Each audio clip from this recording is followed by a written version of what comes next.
All right, we're ready to begin. Basics of Biblical Hebrew, chapter 36. We'll start off with insight like we usually do. And we'll go over the workbook translations and see if there's any questions. And then we'll cover intro to the Hebrew Bible. You'll notice there's no vocabulary on here. We don't have any vocabulary this time. This is the last chapter. So for the Hebrew insight, we want to take a quick look at Psalm 119:24, which most translations say something like, "Your testimonies also are my delight and my counselors." And here we have the Hebrew, and I think the next slide has yep. So here's the also, the testimonies of you. We have to supply the word are, it's a verbless clause, the delight of me. But then it says, men of the counsel of me, men of my counsel. That's what it says in Hebrew, the men of my counsel. So just looking at some of these words, edut is testimony. This would be like a witness, account of a witness. It occurs 61 times. We have the word for delight. There's 9 times. And then itzah, counsel, 87 times. But it's encouraging to me to know, okay, so the testimonies, what are the testimonies? Well, that's God has given witness. How was the world made? Well, God knows. He was there. He did it. He's told us. He doesn't give us all kinds of details on how it was done, but he still gives a testimony on how he did it, what day he did it, and everything. For his acts through history, his work with Adam and Eve, and the flood, and just all of the scriptures are God's testimony as to what he's done and to what historical things, his testimony to what happened historically. If normally if somebody was writing some of these stories, or not stories but accounts in about people, we have our heroes, like David's one of my heroes, or Moses could be a hero, somebody, or Joshua could be a hero, and we don't want to say anything bad about our heroes, but the Bible, this is God's testimonies, his testimony on, and he always tells us the truth, that these people are just men. They didn't always do it the right way. But these testimonies, the Bible, the testimonies of God, we're to delight in them. And then when we have any time that we need help making a decision or knowing what to do next, how to approach a situation, we have a counsel. We have a counsel. And the men of the counsel are these testimonies. We read the Bible and we can get direction from God.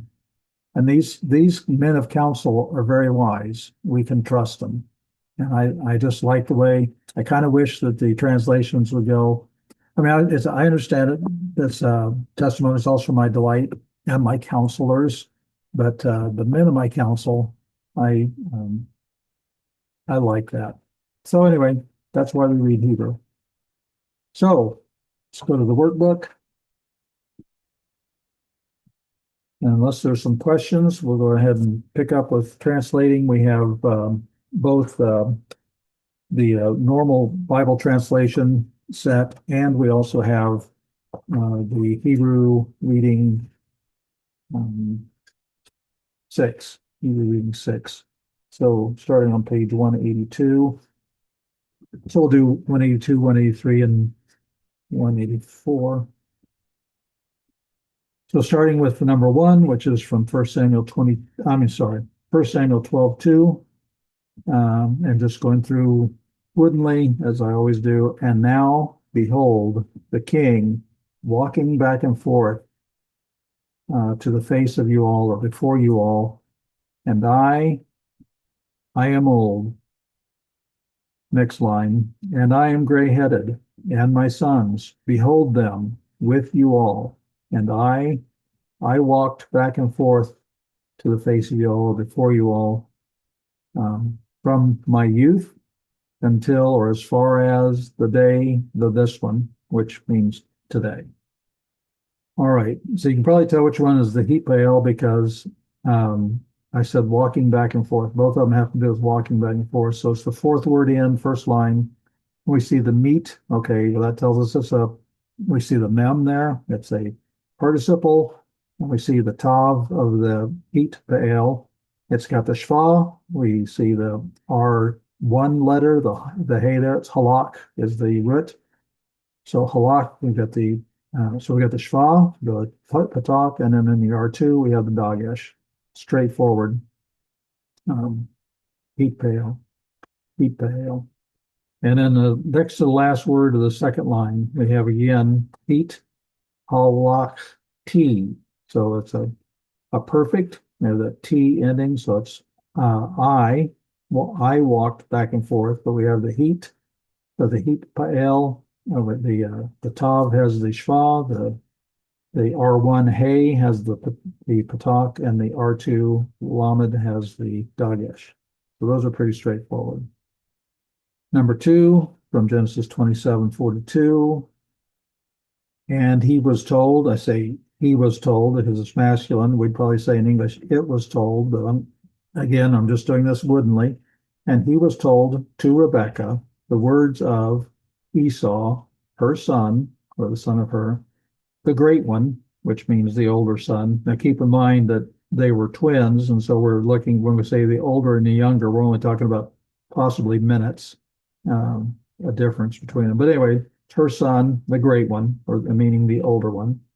And she sent and she called to Jacob, her son, or son of her, the small one, or the younger, is probably a better way to look at that. Katan could be small, but it also means younger.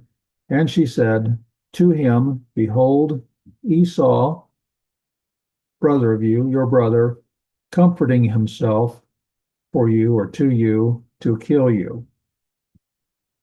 And so the third to the last word on the second line, comforting himself, we have meet nachem, meet nachem. So we have nacham would be to rest or comfort.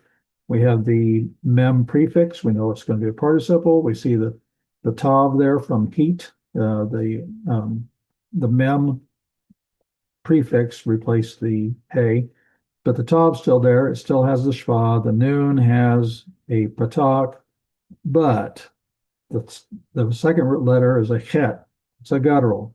It rejects the dagesh, and this is what they call virtual doubling, which just basically means nothing changes. We just don't get the dagesh, and that's what we have here because the patak is still a patak. So that's the example of virtual doubling. Number 3 from Isaiah 45:14 through 15. And to you, they will bow themselves. To you, they will pray or make supplication, something like that. They will pray, surely or only, in you or among you, God. And there is not still in God. I'll come back to that. We'll continue on to the next line, though. Surely you, and we're going to supply a to be verb, are God, one hiding himself, God of Israel, one causing to save. Okay, let's go back and talk about some of the hard. Well, first of all, let's look at our some of our heat paels, or in this case, we also have a hishtafel. So I want to point that out too. And some of the other hard things in this. So the second word in, they will bow themselves. There's the hishtafel. See, we got the sheen there. This was part of the vocabulary words for this week. And I mentioned that when it came to worship or to bow down, it was, as far as I know, it's always in the hishtafel. So this is what it looks like.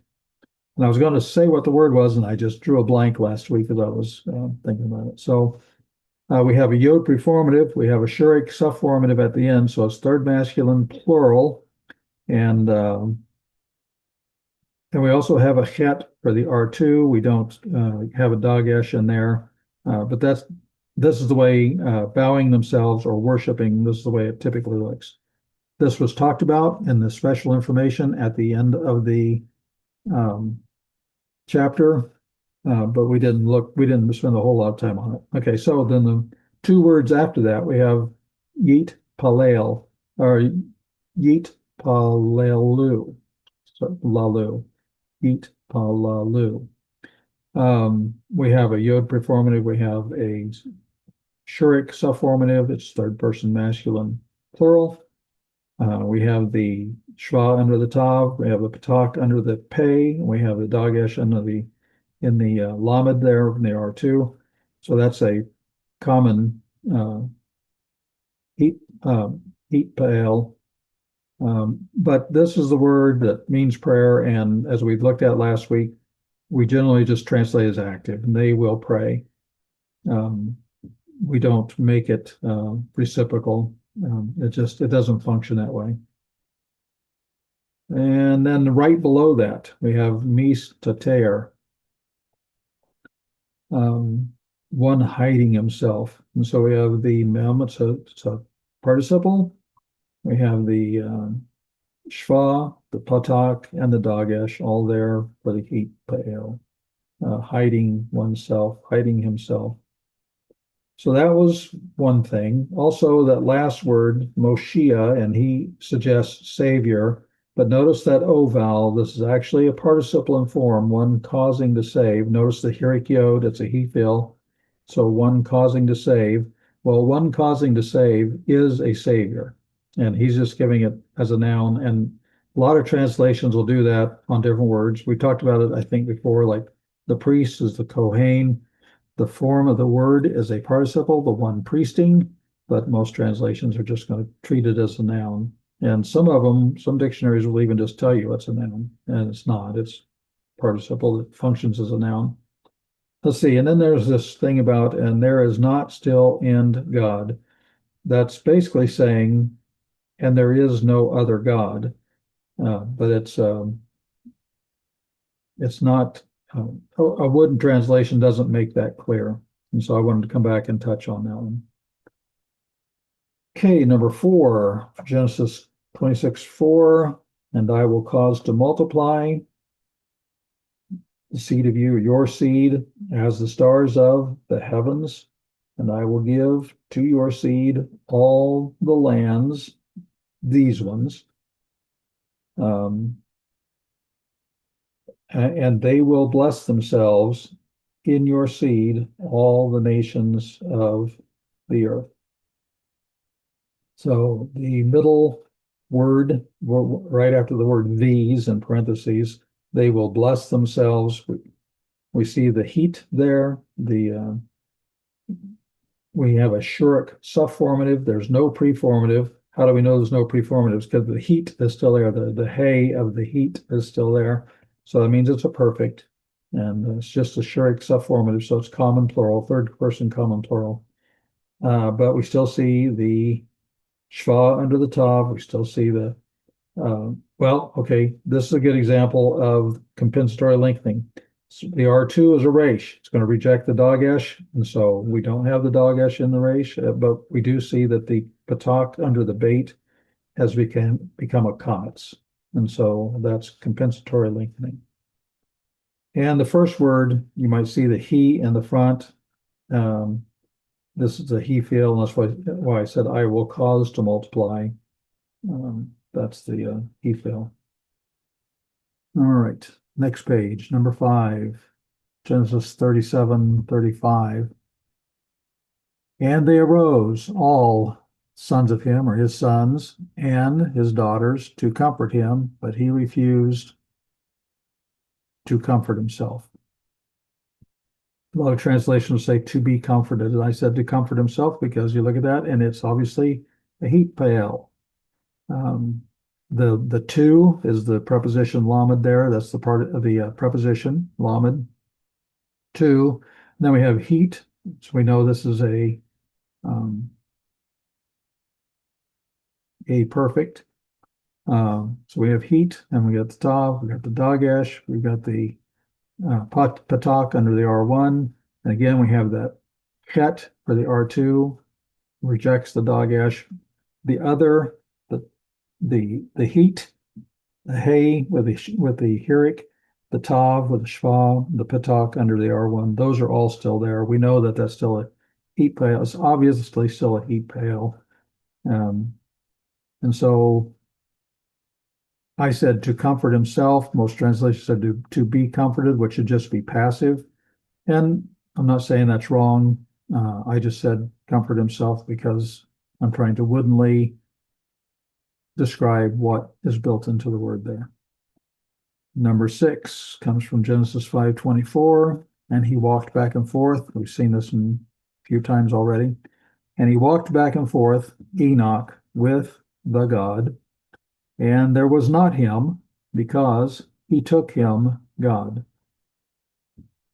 So the first word is the heat veil. We know it's an imperfect because the yod preformative has taken the place of the hey. We still see the preformative then with the hierik. We still have the tav there. It's still got the shva, and then we still got the patak under the R1, and we have the dagesh in here too.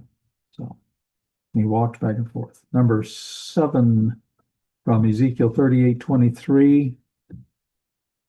And I will make myself great, and I will make myself holy, or I will sanctify myself, would be another way of saying that.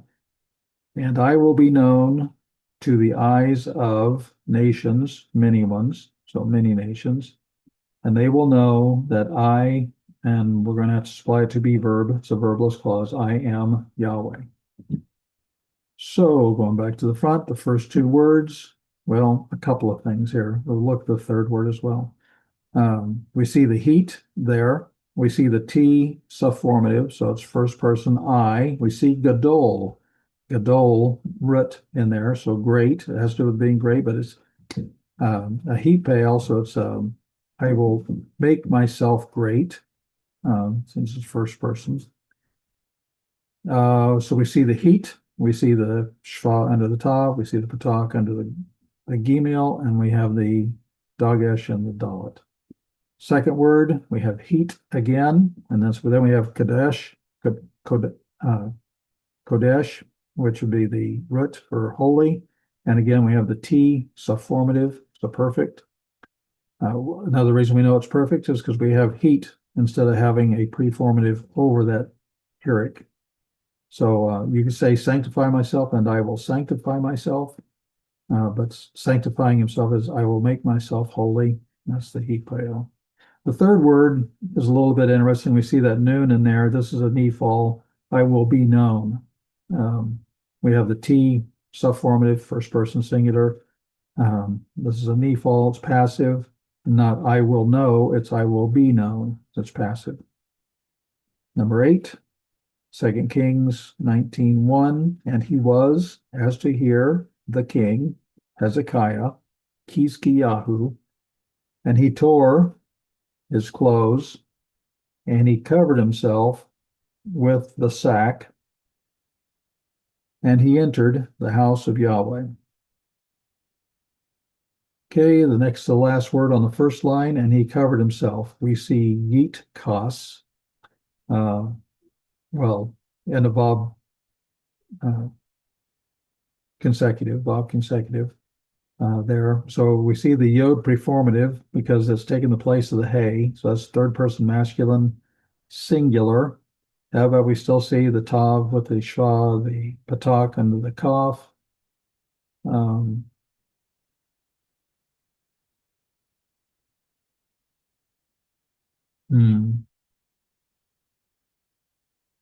I'd have to look and see what oh, the noon dropped out and we have a dagesh there anyway. So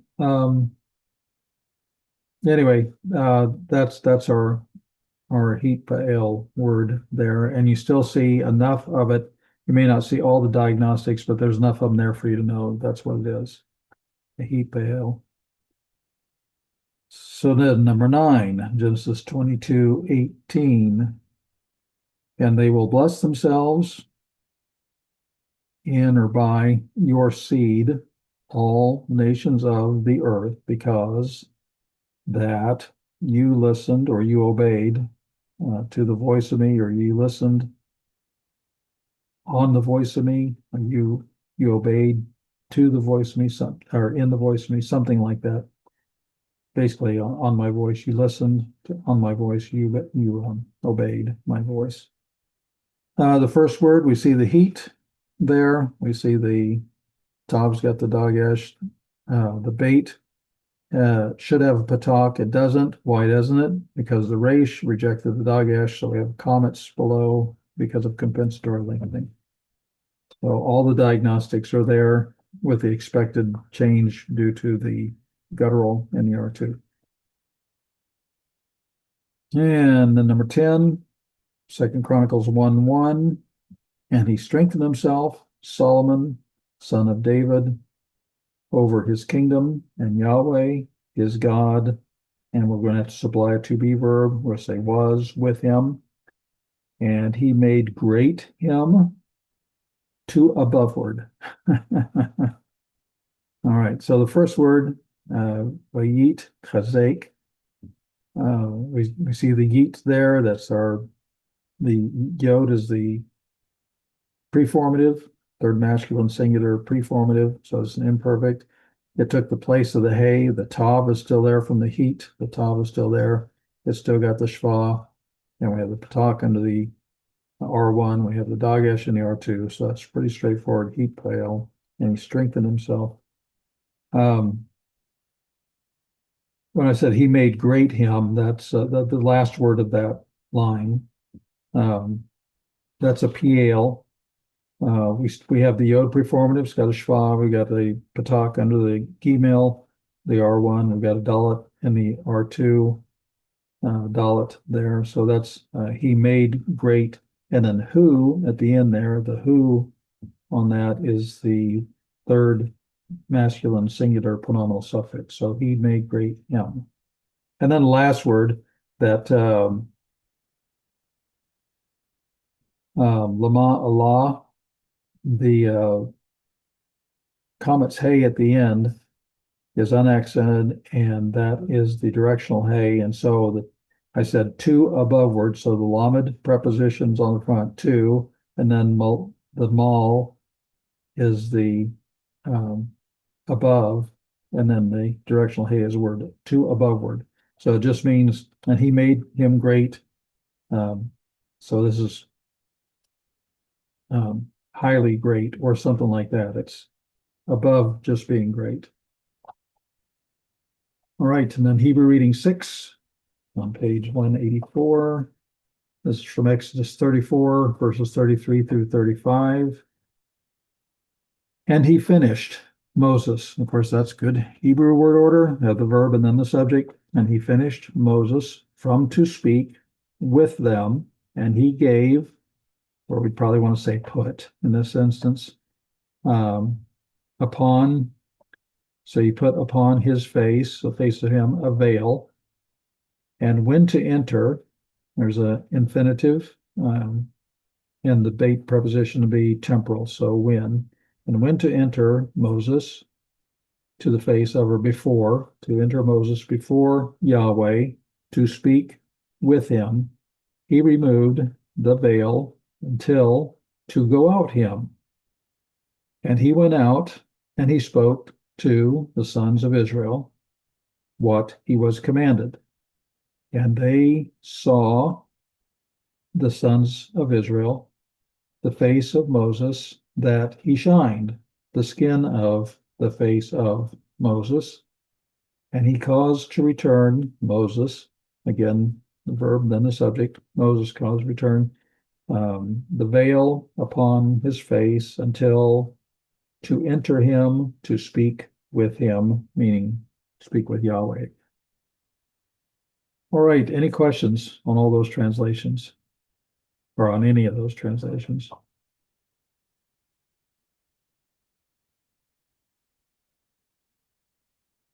All right, then we're ready to start on the introduction to the Hebrew Bible. Now, we've already done some study on this, and I make note of that in one of the slides. And there's no vocabulary, so we might look at a few pages, but that's all. So, introduction to the Hebrew Bible. This is the last chapter. Congratulations. Should be a little fanfare here. Learning objectives to understand the contents of the Hebrew Bible, to understand basic accent and punctuation marks. And that's one of the key words here is basic. Understand basic accent and punctuation. We're not going to go into great details on it. But we'll look at a few important ones. If you get down the few important ones, that'll help you a lot with your translating.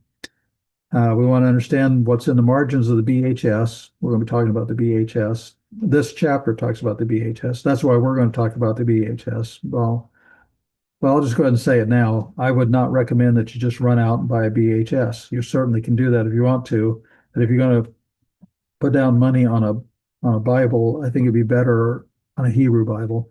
I think you'd be better served by getting like a Reader's Bible or something like that first.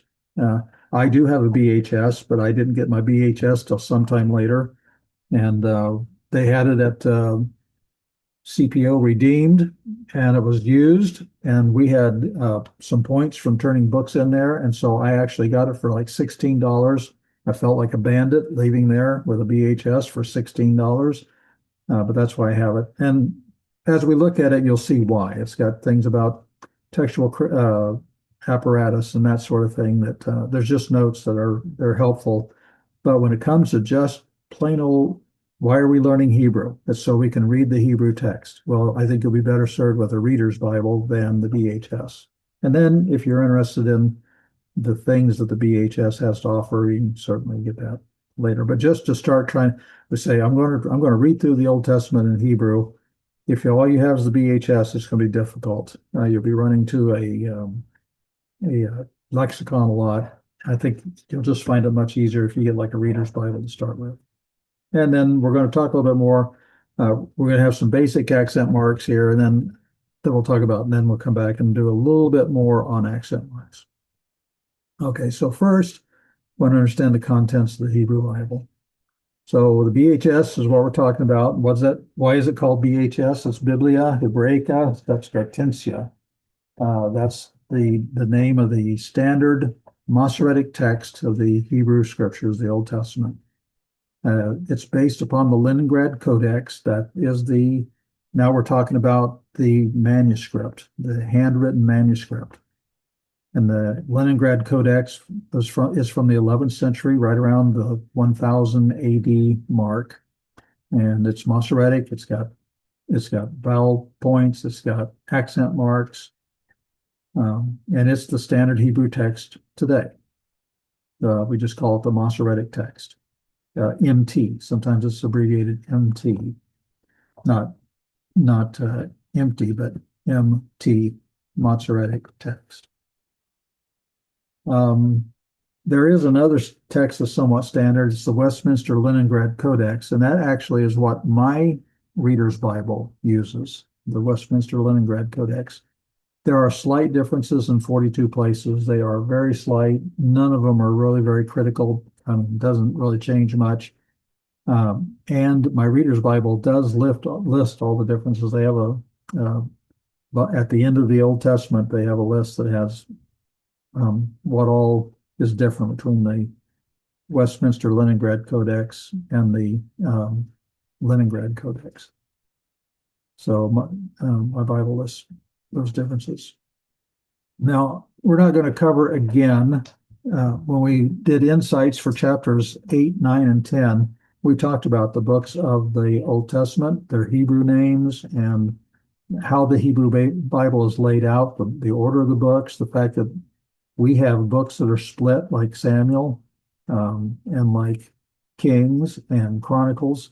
And then we also have some that we have Ezra and Nehemiah are separate books, but they're one book. And so we looked at all of that already in those chapters. So I'm not going to go over all that again. Now, there is another Hebrew text that's in the works. It's going to be another 7 years at least, if they meet their target here, and it may even be after that, 2032. But they're working on Biblia Hebraica Quinta, and it's going to include, if you want to look at we'll talk more about, you're going to say, what is this? And I'm not going to answer that question right now because we're going to talk about it more later, the Masra Magna. But we have a picture. We'll look at it. We'll talk about it a little bit. But most of the explanation for that is in a separate book. And I think that the Biblia Hebraica Quinta is going to put all that into one, well, I was going to say one volume, but I think it's actually going to be multi-volumes because they're going to put in the extra information. It's going to expand it. It's not going to just be one, like my BHS over here. It's one book. It's a big one, but it's just one book. There are some pros and some cons possibly to it, but it's supposed to be built on some of the best textual comparisons and such. So it'll be interesting to see what it is when it comes out. So anyway, that's the contents of the Hebrew Bible. As I said, we've covered that in other chapters. So let's take a look at the basic accent and punctuation marks. So there is a picture of the BHS Hebrew Bible on page 381. You know what? I was going to have you turn to it, but I have a picture of this later, and we're going to look at the details. If you want to have it opened up where you can see it a little bit better, it's going to be pretty small on my screen until I do the blow-ups. But if you want to have that open at 381, you can. So originally Hebrew was written without vowels. And so this is Genesis 1:1, and Bereshit, we can still kind of see that. Bara, Elohim, Hashemayim, Ve'et, Haaretz. We see that we don't have vowels here, but we see like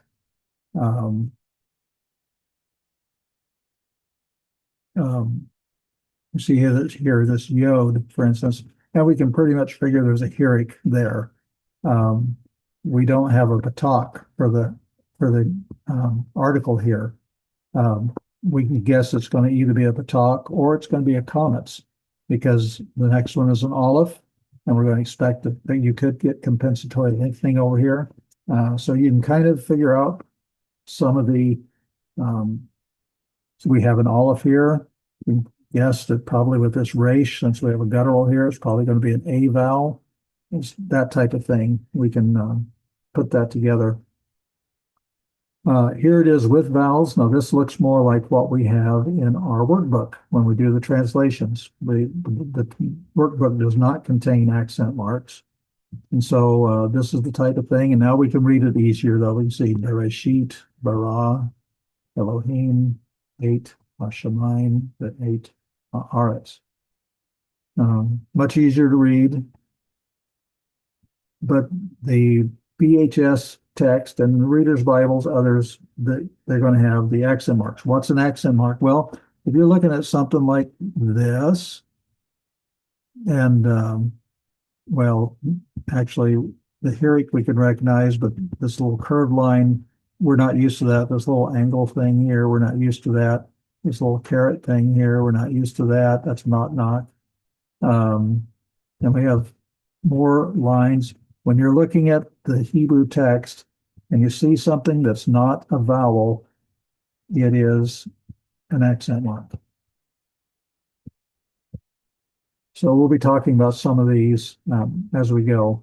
So the accent marks give us pronunciation. You know which syllable to, for instance, bara. It's bara, not bara. It's bara, because here's the accent mark on that last syllable. So it helps you with pronunciation. It helps with punctuation. We'll talk more about that in a little bit. And cantillation. Cantillation, if you ever heard a rabbi reading like the Torah scroll or something, it's like they're kind of almost singing it. It's got a pattern the accent marks help with that cantillation. We're not going to worry about that. We're going to be worried. Well, we've always known about the, accenting the right syllable. We're going to spend most of our time on this punctuation idea. So regarding punctuation, there are conjunctive and disjunctive accents. For instance, this little angle bracket right here, this is connecting these two. This atnak is bringing a separation. And we'll talk more about that. So Genesis 1:1. Now we've been looking at the same thing here. Notice that we have this sof pasuk. Sof means end, pasuk means verse. That's at the end of the verse. And anytime you have the sof pasuk, It's always going to be the last word. You're always going to have this siluk. That is that accent mark that's circled there. That's the siluk. Yes. Uh, siluk and sof pasuk. That's always the last word of a verse. So that's an easy one. It's always going to be the last word, the siluk. And the sof pasuk is pretty easy to tell too. That's the end of the verse. Then we have the atnak over here. That is the next biggest break. Sof pasuk means the end of the verse. Siluk is always on the last word of the verse, just before the sof pasuk, and the atnak marks the major break. And it's not really the middle of the verse. You can have a whole verse that goes, a line and another line and another line, and um, and you might have just two words into it and have an atnak on the second word, and then everything else is after that.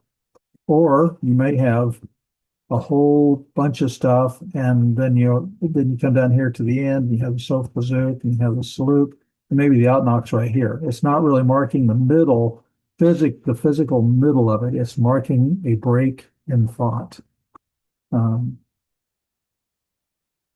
So that's why middle is in quote marks. It's not really the middle. It's just the next big break that we should take. Let's just go back and talk about that a little bit. So in English, we have different ways of making breaks. If it's a solid break, like the saluk, sof pasuk, we might put a period there. We have text and we put a period in there. For the atnak, that's a pretty strong break. We might put like a semicolon in there. And then there's some other ones like the Zakef Katon or something. We might put a comma in there. So we have here's a comma and a semicolon and a period. Those are breaks. They're disjunctive, and they each have a variance in weight. Some are stronger, some are less strong. That's kind of how we're going to be looking at these accent marks. Okay. So that was Genesis 1. Now we're going to look at Genesis 1:1. Now I'm looking at Genesis 1:2. We see that we have the sof pasuk, and we also have the siluk right here. Those always go together. And there's our atnak. So we can see that this is broken up, in the earth. She was formless and empty, and darkness on the face of the deep, the Tahom, the deep, and the Spirit, God, was hovering on the face of the waters. That's what we're looking at. Now, let's get some of this, because I've got some other lines or circles coming in here. All right. So we have the last word. We got the siluk, sof pasuk, all right, for a mine on the face of the waters, a mine. There's the saluk and the sof pasuk. Then we also have the break at the with the atnak to home. Darkness was on the face of the deep. Pause, because we're going to start up with kind of a new different thing here. And the Spirit of God was hovering over the face of the waters. So that atnak makes a break. The reason why this is important is sometimes you'll be reading it and trying to understand it, or translating it, and it just won't be making sense. But when you notice the accent marks, you say, oh, okay, there's a pause here. And so then you read up to that point and pause, and then you start up again, and then it all falls in place. It all makes sense. That's why we're covering this, is it'll really help you with your reading. So anyway, that's the atnak. And then we also have two places. We have the sof pasuk that looks like a colon above the bait on that first line.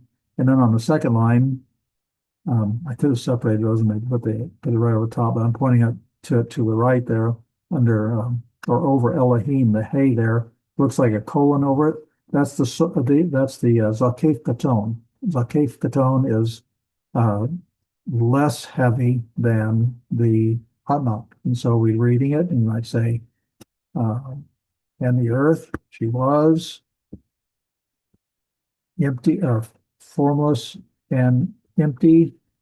Heard the guy on Daily Dose just recently say it kind of means topsy-turvy. I don't know if I agree with that, but that's so then we have a break. Okay, this would be like a comma here. This Zakef Katon. So it was empty and darkness is on the face of deep. Pause. It's more like a semicolon. Uh, so we have a pause and the Spirit of God.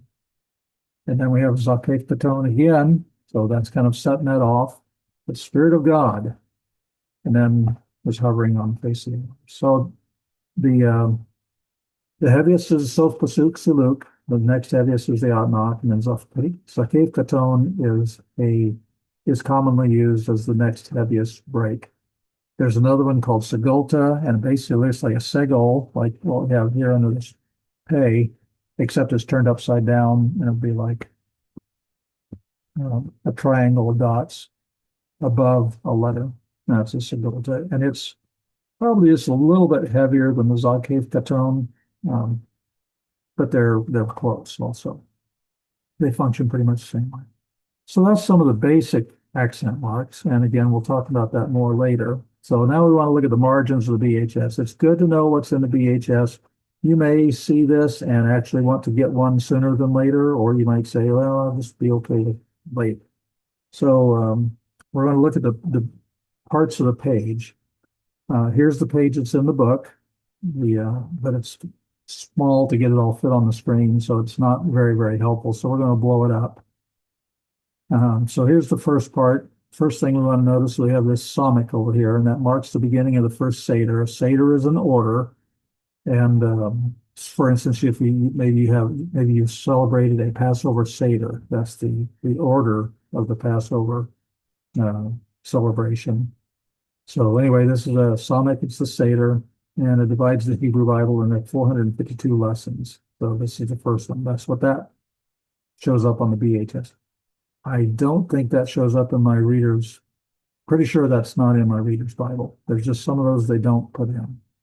So anyway, that's what that is. Then we have these little circles above some of the words. Those little circles tell you that there's more information on the margin. We'll talk more about that. There are some other circles. A circle above a word means there's a note in the Masorah Parva. That's what this is over here on this side. That's the Masorah Parva. We looked at the Magna, Masorah Magna. That's at the bottom of the page. We'll cover that later. So anyway, we have these circles over the words. And if there's one over the word, it tells you to look at the side to see what the notes are. If there's a circle between words, like we have, I think I have lines to that. Well, one of the lines is there. It means that it's a note about the words together. And we'll talk about that too. And then circles between several words, it's a note about the phrase. Okay. So the Masorah Parva is primarily for keeping word counts to preserve the text. And so we have these cryptic little notes in there. What in the world do those mean? Well, we'll talk about that too. But they're primary notes for counts, word counts and stuff. Oh, I thought I had another screen there. Well, it's coming up later. All right, we'll just keep going. So again, the circle at the top tells you to look for more information in the margin, and there's the margin, the notes in the margin. What does it tell us? It tells us that Bereshit occurs 5 times, and occurs 3 times at the beginning of a verse, and that this is the first occurrence. That's what those notes mean. They use Hebrew letters for numbers, and that's, I think I have a blow up of that where we can see that better. Now, if you look up Rashit, if you look it up in the, like if you're using an app and you tap on it and it'll tell you that first word is Rashit, well, that's used 51 times. Um, the count in the margin includes the preposition the. It's looking specifically at Bereshit. So it's looking at the whole thing, Bereshit, not just the word Rashit. Okay. And it says, okay, well, the Bereshit occurs 5 times, 3 of those times at the beginning of a verse. And those are the first times. So yeah, here's the one I thought I was going to earlier. So we talked about this, I don't know, a couple of weeks ago about the relationship between counting and book and scribe, because when a scribe is writing a book, they're going to count. And I think this came right from chapter 33 when we were talking about it. Um, Safar is to count. That's the verb, safar. And then Sefer is the book. And Sofer, that's actually that O vowel there. It's one writing. It's that's a scribe.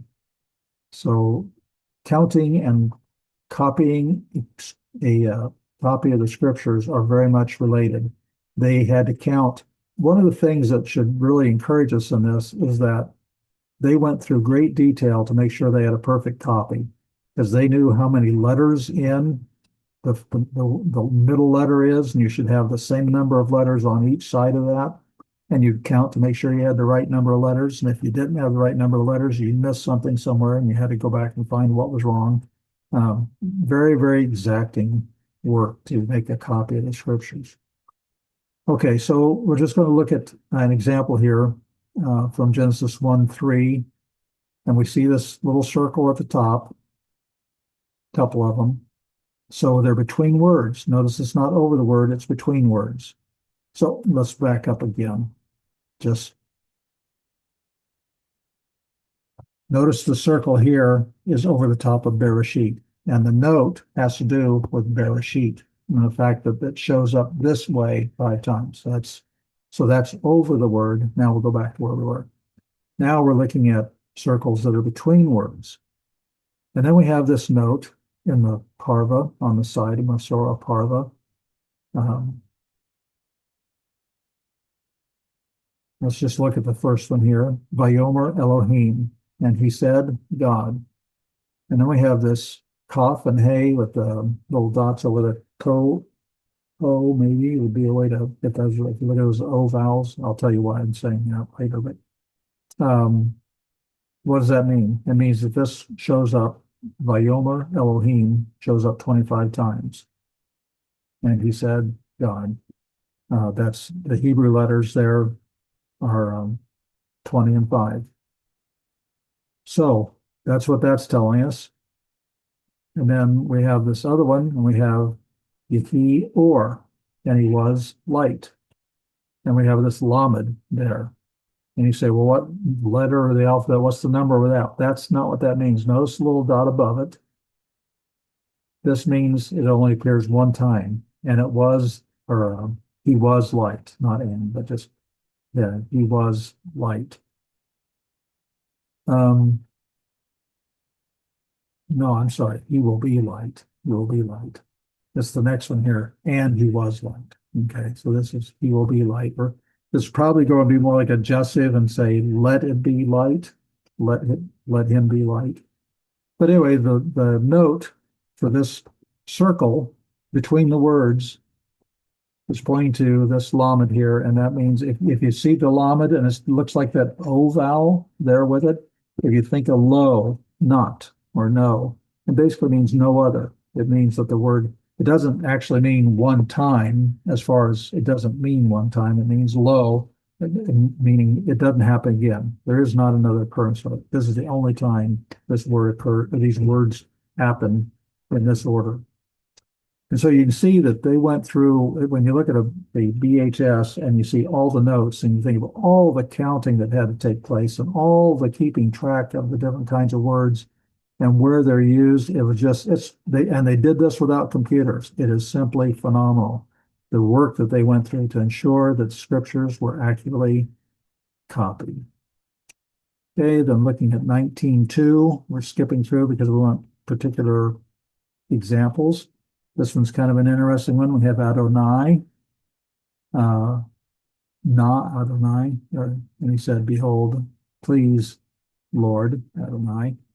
And we see that Lamed there. Here's the circle, and it's referring to this Lamed again. What in the world does that mean? It means one time only, or not again, not again. How can this be? Why one time for Adonai? It's because normally it has a commas. Uh, and up here in the text, it has a patak. And that's the only time they have it with a patak. So, and they made note of that. They kept track of all kinds of things. Okay, and then one other thing we love to look at, we're going to go to Genesis 24:33 and look at the Ketiv Kareh. Ketiv, I have it here in English, I have it here in Hebrew or Aramaic actually, but it's the same either way. Ketiv and Kareh. Ketiv means what is written, and Kareh means what is read. And so the first word here, we have this little circle above it. It's not between words, it's above the word. So that means there's something in the notes about it. And it shows that there's the side margin shows that this is a Ketiv Kareh. So how would you even pronounce that? You have Vi, you, and then what do we do with this? Yod, don't know for sure. And then Sam. And so basically when they say what is written, they didn't want to touch the text, even if they thought that it was an error. They didn't go in and fix it. They left it that way, and then they made a note and say, here it is. This is Ketiv. This is what is written, and it doesn't make much sense. But we believe that Yod right here was actually supposed to be a Vav. It just didn't get made long enough. And instead of changing it, they put the Kareh there, and so now we have Vi Usam, Vi Usam.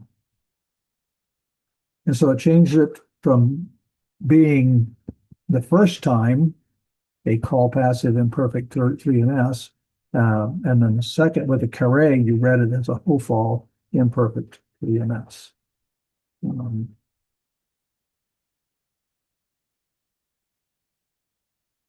And he was set before him to eat. So that's and he was set. That'd be the hopeful and perfect. And he was set before him to eat. And he said, not, I will eat until if I should speak. Yeah, I should speak. And my words, speak my words. And he said, speak. So this is the servant who was sent to get a bride for Isaac. That's the context here. And so the first word, that's an example of the Ketiv Kareh. What is written, they didn't want to change it. This is God's word. They took what they had. They said, but we're pretty sure that's a mistake. And so they put it at the Kareh. This is what you read it. When you come to this word, read it with this word. Don't try to read it with what is written. That's what that is. And in my reader's Bible, they will put them right next to each other. Instead of putting them in the margin, they'll have the Ketiv, and it'll have a little superscript K next to it. This is what's written. And most of the time, they don't put in any vowels at all, so it's pretty easy to tell. And then the next word will have a little Q right next to it, and that's the Kareh. That's what the word is you're supposed to read. The reader's Bible just makes that way easier for us. Some words are always read differently and not marked in text. For instance, they call this a perpetual reading. Most people, when they see Yahweh, it used to be whenever I saw this, when I first started reading the readers group, I always said Hashem. There is a rabbinic tradition that just says Hashem. Hashem means the name. That was the name. So I'm just saying the name without trying to pronounce it. Anymore, I just say Yahweh. I don't have any problem with just saying Yahweh. But most people are taught and follow the practice, and most Jewish people, when they see Yahweh there, they don't say Yahweh or the name, they'll say Adonai. So that would be a perpetual Kareh. Anytime you can, they don't mark that by being perpetual, that means they don't put it in the margin. It's just expected you're going to do that. There are some others, but that's the only one I have in here. And right off the top of my head, I don't remember that. If I think about it for a little while, I might come up with another one. So that's those are the notes on the side. And now we want to look at the magna, which is at the bottom, the Masora magna. And that's down at the bottom. These are, I don't think I have a blow up of that. Nope, I don't. Because we're not really going to look at that a whole lot. Those are notes, again, that reference to another book. Those index places in a different book. And so if you want to know what it's talking about, you have to actually buy the Magna book.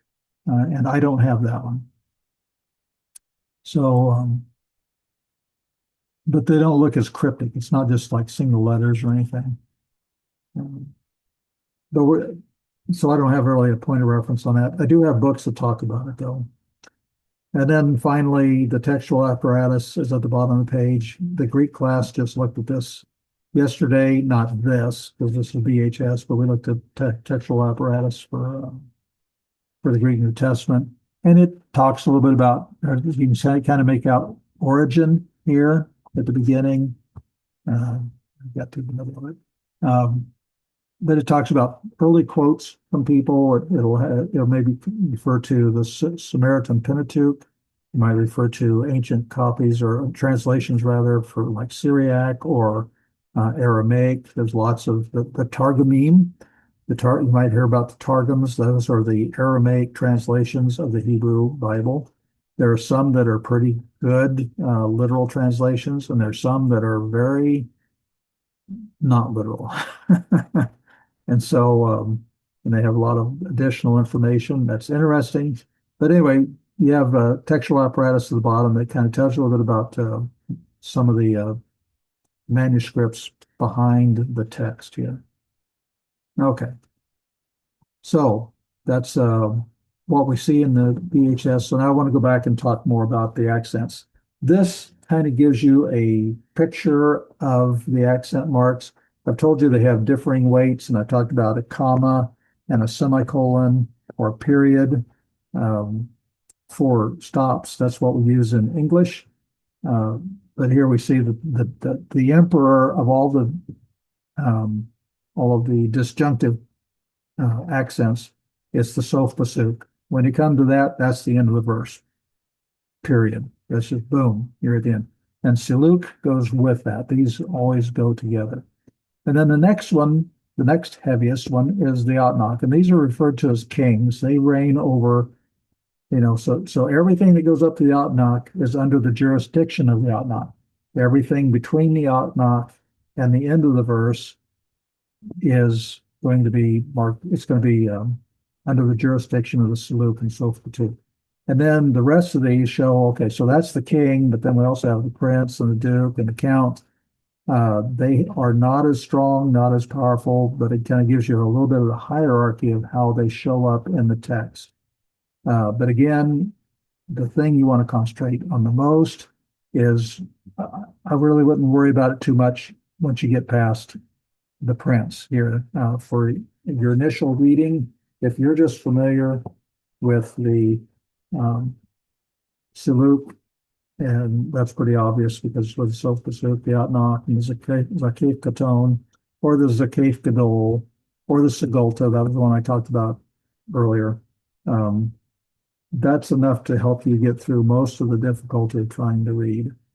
But it's good to know as far down as you want to learn. As you go, you may want to learn further on those. And then this is a different chart that has what it looks like sof pasuk, siluk, or the Atnak, Sigulta. I had mentioned that.